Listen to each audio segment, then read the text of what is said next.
The medication adherence and compliance arena is extremely important. When you see the numbers, you'll be probably a little bit shocked. Alone in the United States, we see about 125,000 people dying every year due to poor adherence to medication, meaning they're not taking the pills they should. The rates for adherence, they're ranging between 40 to 78%, which means even in indications like the patient who has cancer, 40 to 60% are flushing their drugs in the toilet.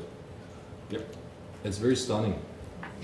So the consequences are that a lot of the payers are moving now to a situation where they say, I'm not going to compensate, reimburse a compound anymore unless I see pharmacoeconomic data and adherence data. Pharmacoeconomic data means you need to make a positive impact on a society.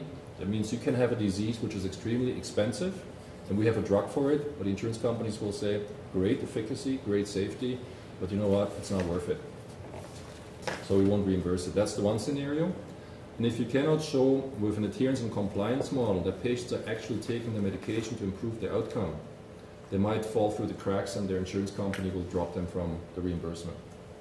So we need to come up with new models how we can make sure that patients are actually taking their medication when they should take it, and how we can measure the outcome and therefore guarantee the positive impact of a compound on the outcome of a disease. And we're far away from this yet. So we're running, there are several models right now where we try to find out if we can have a positive influence.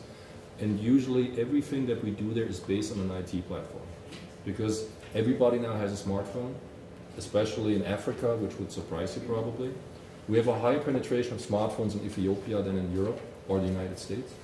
That's why they don't even build any landlines anymore, because 95% of the people have a smartphone or a little phone.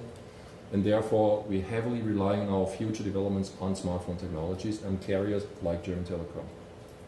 And just as a last sentence, because I think we should go into a discussion instead of slides, the non-adherence cost in the US alone is $290 billion because people are not taking the medication they should as prescribed by their physician.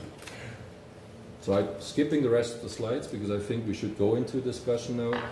What I wanted to show you here is that we as a pharma company have a completely different approach than companies like Siemens or German Telecom, because we're more consumers to them and we're trailing behind their technologies, and we need the strategic collaborations with them to adapt our business to the future needs. Otherwise, missing the boat and we're out. Thank you.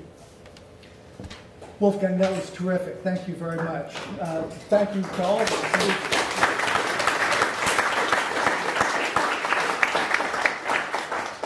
What I found really impressive, I don't know if our host arranged this purposefully, but the range of issues that the three speakers covered gives us some sense of the breadth of issues that healthcare information technology addresses in the complexity of the healthcare system.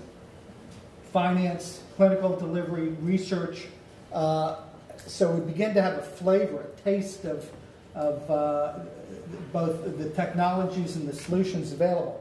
I suspect the conversation that was just had among the three, if we can call it a conversation, has sparked thinking on your part. If not, I'd say wake up. But let's open it up to questions. I've got some that were pre-submitted, but I'd prefer that we have something of a dialogue. Yes, sir? Hello. I had a question for Wolfgang. What are you folks doing for health literacy? Healthy. You were speaking about having the patient take the medications as required. Sometimes they